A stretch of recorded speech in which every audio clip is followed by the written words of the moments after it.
A little while ago, I made a video about wrestlers who I think would have been great in ECW if only their careers had started just a little bit sooner. Well, now it's time to revisit that concept. But we're going to approach it from the other way around, as we're going to be checking out wrestlers who I wish hit their prime just a little bit later. That way we could have seen them go to the extreme. And that's the topic of this episode, because today I want to give a big thank you to all of my awesome supporters over on Patreon like Jeff Ang and Rick Rack. Thank you so much.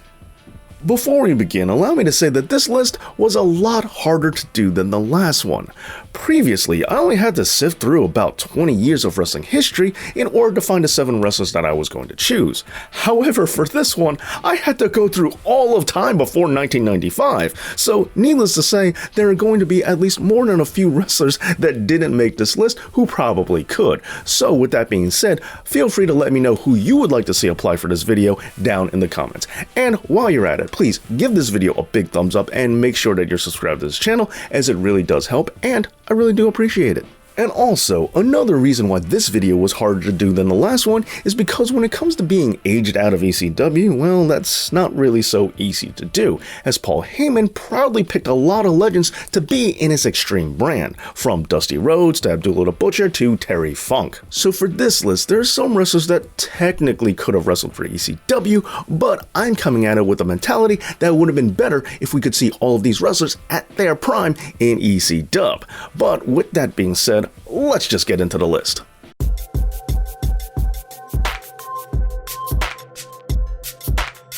For those of you who recall a previous video of mine know, where there's Blasi, there's blood. Now, because of that episode, I'm not going to dwell too much on what makes Blasi the perfect fit for ECW. And if you haven't seen that video yet, then please go ahead and check that out afterwards, especially since Ryan from Wrestling Bios is in it, so that means it has to be pretty good. Anyway, in short, between his sometimes suggestive promos and his ability to get nuclear levels of heat that would make Shane Douglas blush, and his thirst for blood in the ring, Blasi no doubt would have been a great addition to the ECW brand, if only he could have been there during the peak of his career. So while he might be known to a certain generation as merely a manager who called people pencil neck geeks, for those of you who know, Blasi was not only classy, but he was also extreme.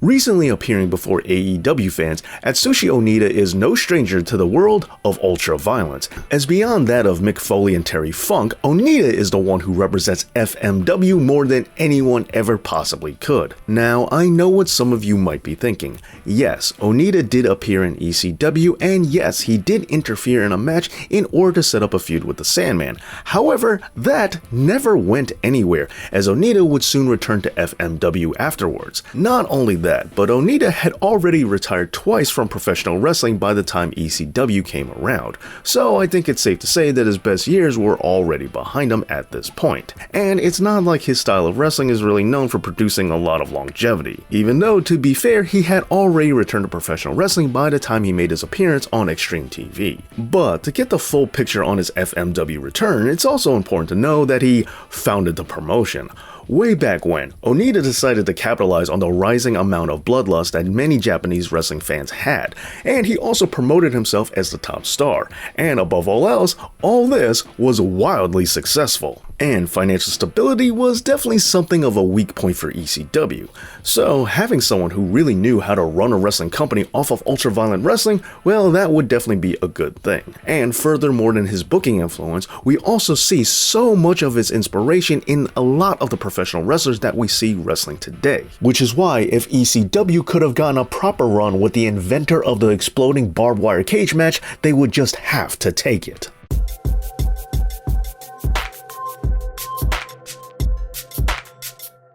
It has been claimed that the first use of a foreign object ever in professional wrestling happened in Puerto Rico. Now, whether or not this is true is anybody's guess, but what we do know for sure is that Puerto Rico has been home to some great extreme wrestling, and also to the amazing Carlos Colon.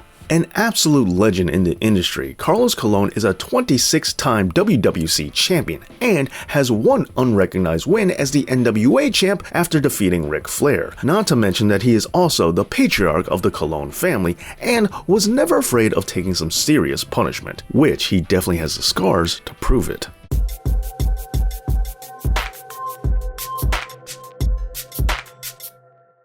If you like Sabu, and I'm sure that you do, then you no doubt would have been a fan of his uncle, the original Sheik, as apparently being extreme must run in the family, with the Sheik being one of the pioneers of extreme wrestling. Now, to be fair, the Sheik did have one match for ECW where he teamed with Pat Tanaka to face the team of Kevin Sullivan and the Tasmaniac. However, this was while the promotion was still Eastern Championship Wrestling and had not officially gone extreme yet. And if you were going to have the Sheik in ECW, we definitely want it to be extreme. And if he was going to tag with anybody, we would also want it to be with his nephew. Just imagine the run those two could have had together. Furthermore, like Onita, Sheik was a promoter for big time wrestling in particular, so ECW would gain yet another wrestler with a mind for promotion and for ultra violence. And between Paul Lee, Onita, and the Sheik, now that's a really good booking crew if ever I heard of one.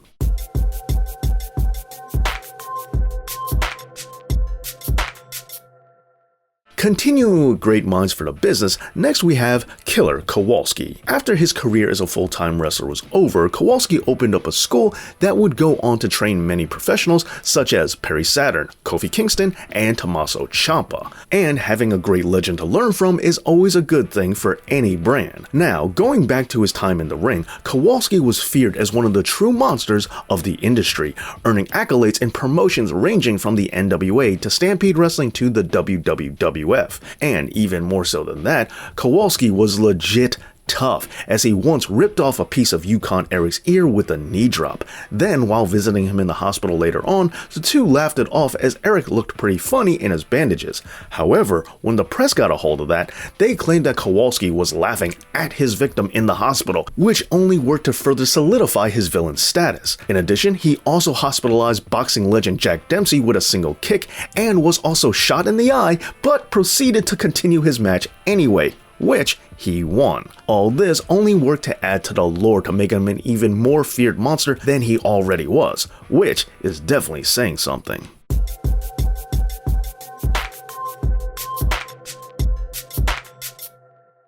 An absolute icon in the world of extreme wrestling, Bruiser Brody worked as a special attraction that had fans eager to see him. This worked because Brody intelligently managed his own career. He would make sure not to oversaturate himself with appearances, as he was very selective about when fans would get to see him. In addition, he was also quite particular about when he would lose, and he was even said to be so protective of his persona that he would intentionally hit opponents with legit strikes in order to earn a reputation as being highly volatile. All this to solidify the mystique and aura of the great Bruiser Brody.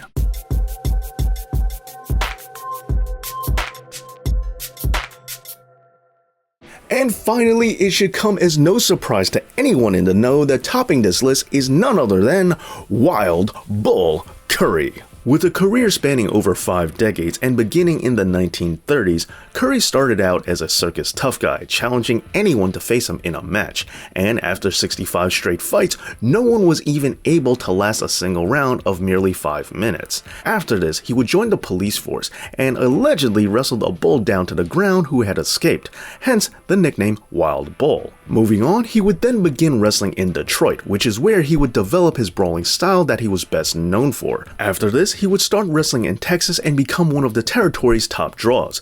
However, his extreme style would keep promoters from wanting to give the top title to him, so instead, the NWA would create the Brass Knuckles Championship just for him. And as the terrifying heel that he was, Curry would go further than any wrestler would ever dare go today. He was so hated by fans that they would legitimately jump him during his shows. But don't think that would go unchallenged, as he would fight back, breaking one fan's jaw in 1956, assaulting another in 1958, supposedly rendering a man unconscious in 1968, causing a riot that led to over 100 hospitalizations in 1955, and being arrested and sent to jail after legitimately hitting his opponent with a cinder block. All that and more is exactly why topping this list had to be none other than Wild Bull Curry.